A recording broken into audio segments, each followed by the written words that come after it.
స్థితిలో అందరూ కూడా బాధపడుతూ ఏడుస్తూ ఉన్నారు. నిజంగా ప్రజలు ఇన్ని కష్టాలు పడటానికి, ఇంతమంది ప్రాణాలు పోవటానికి ఈ రాష్ట్ర ప్రభుత్వం కారణం కాదని నేను అడుగుతున్నాను. ముఖ్యంగా మంత్రుల విహారయాత్రలు, హాలిడేస్ ఎంజాయ్ చేయడంలో ఉన్న చిత్తశుద్ధి రాష్ట్ర ప్రజల మీద లేదు అని నేను గట్టిగా చెప్పగలను. ఇదేదో నేను విమర్శించడానికి చెప్పటం లేదు.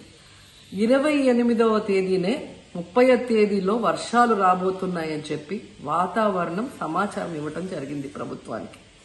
అయినా కూడా ముఖ్యమంత్రి గాని, మంత్రులు గాని ఎటువంటి సమీక్షలు చేయకుండా, ప్రజల్ని అప్రమత్తం చేయకుండా నిర్లక్ష్యం వహించడం వల్లే ఈరోజు ఇన్ని లక్షల మంది వరద నీళ్ళల్లో మునిగిపోయారు.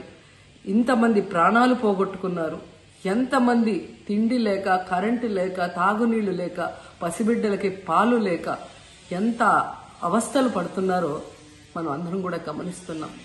నిజం, చంద్రబాబు నాయుడు గారి ఇంటికి 3 కిలోమీటర్ల దూరంలోనే ఇంత పెద్ద విపత్తు జరిగినా ప్రజల్ని కాపాడలేకపోయారు అంటే ఇది రాష్ట్ర ప్రభుత్వం, రాష్ట్ర ముఖ్యమంత్రి వైఫల్యం కాదని నేను అడుగుతున్నా.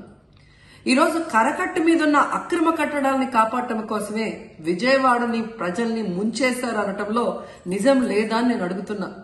గంట ముందు ప్రజలకు చెప్పినా వాళ్ళు ముంపు బారిన పడేవారు కాదు.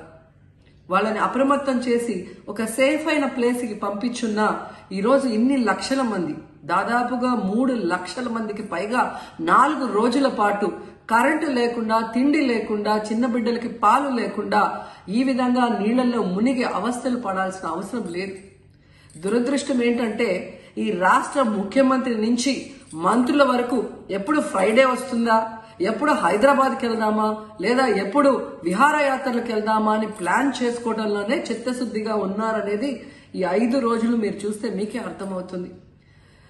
30వ తేదీ భారీ వర్షాలు వస్తాయని ముఖ్యమంత్రి గారికి, మంత్రులకి 28వ తేదీనే వాతావరణ శాఖ సమాచారం అందించినా ఎటువంటి సమీక్షలు లేదు, ఎటువంటి ముందస్తు జాగ్రత్తలు లేదు, ప్రజల్ని కాపాడాలన్న చిత్తశుద్ధి లేదు అనేది స్పష్టంగా అర్థమవుతుంది.